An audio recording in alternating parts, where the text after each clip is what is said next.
Magandang umaga ho mga kaibigan. Andito ho tayo ngayon sa munisipyo ng Caramoran kung saan magkakaroon na naman ho tayo ng AIX payout na kung saan nagmula ang ating pondo kay Senadora Amy Romualdez Marcos. Thank you, Senator Amy. Napakarami na naman ho natin natulungan. Lalong-lalo na ho yung ating mga nanay na nangangailangan dito po sa munisipyo ng Caramoran. Kaya ano pang hinihintay natin? Samahan niyo kami mag-payout. Muli, Senadora Amy. Thank you!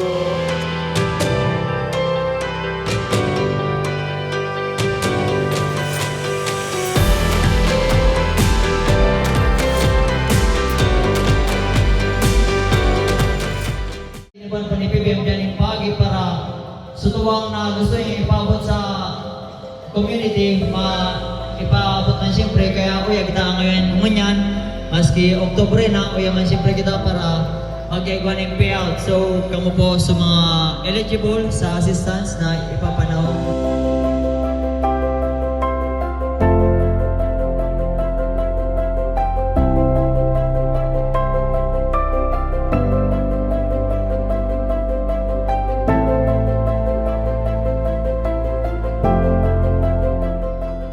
Magandang umaga po sa inyong lahat. Ako po si Ana Marie Benedicto, from Bulalakaw, Caramoran, Catanduanes. Nagpapasalamat po ako sa ibinigay ni Senador Amy Marcos dito po sa amin.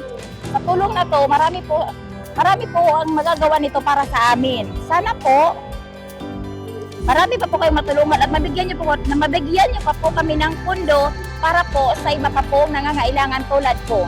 Maraming salamat po sa lahat, lalo na po kay Senator Amy Marcos at Jan Alberto. Angad ko po na sana po mabigyan niyo pa kami ng iba pang tulong sa tulad nito. Salamat po. Good morning po, Senador Amy Marcos. Ako po si Edna Siroma ng Iyaw, Caramoran, Catanduanes. Nagpapasalamat po sa binigay mong tulong sa aming mga beneficiaryo ng financial assistance. Marami pong salamat and God bless po. Ako po si Jermaine Ereso, nakatira po sa Datag, Caramoran, Catanduanes. Gusto ko lang po sanang ipaabot itong pasasalamat ko kina Amy Marcos. Maraming salamat po dito sa financial assistance. At sana po bigyan niyo po ulit ng pondo si Sir PBM Jan Alberto para po yung iba po hindi pa po natutulungan ni Sir ay mabigyan po ulit niya. Maraming salamat po. Ako po si Evangeline Kami ng Barangay Butuan, Caramoran, Catanduanes. Lubos po ako nagpapasalamat kay PBM Jan Alberto sa tulong na ibinahagi mo po, Senador Amy Marcos. Sana sa susunod na humingi pa po si PBM ng kung anong mga assistant pa na pwedeng maibigay ninyo maipamahagi sa aming dito sa Catanduanes. Di kayo magdalawang isip na magbigay sa kanya dahil talagang naibabahagi niya po sa aming mga mahihirap. Maraming salamat po. Good morning po sa lahat ng mga nagtatrabaho sa gobyerno, lalo na po kay Senador Amy Marcos. Salamat po sa tulong na iginawad mo po dito sa Barangay Datag, sa mga talagang mahihirap, lalo na po dito sa aking kapatid na PWD. Malaki pong tulong ito, Ma'am Amy Marcos, sa pamamagitan po ni PBM Jan Alberto, ay taos puso po kami nagpapasalamat sa inyo. Sana po may darating pa na iba na hindi man po natulungan, sana po makatanggap man sila na galing po sa puso mo, Madam Amy Marcos. Nagpapasalamat ako sa nagpadala ng munting paraffle namin dito ngayon sa payout. Tingnan nyo naman, maraming bigas. Tapos may mga Milo pa, biscuit, noodles. Actually, ang gagawin natin dito para lahat makinabang at lahat makakuha, isa-isa ko na para kahit paano, kahit isang piraso, makakakuha sila. May kape pa tayo. Nako, maraming salamat kung sino man na ikaw na Good Samaritan na nagpadala ng tulong na to. Maraming salamat, naway biyaya ka pa ng may kapal.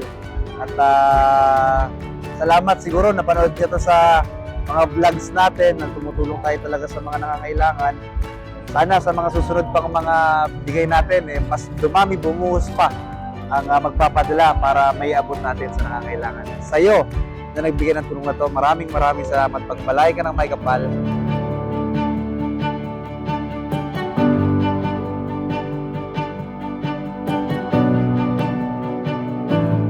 Salamat sa nagbigay nito ha. Napakataba ng iyong puso. Alam niyo mga kaibigan, tingnan niyo, ang daming tumutulong sa atin. Ang daming nagbibigay dahil siguro nararamdaman at nakikita nila yung ating adhika. Tapos sunod po ang tulong. Salamat din sa Panginoon.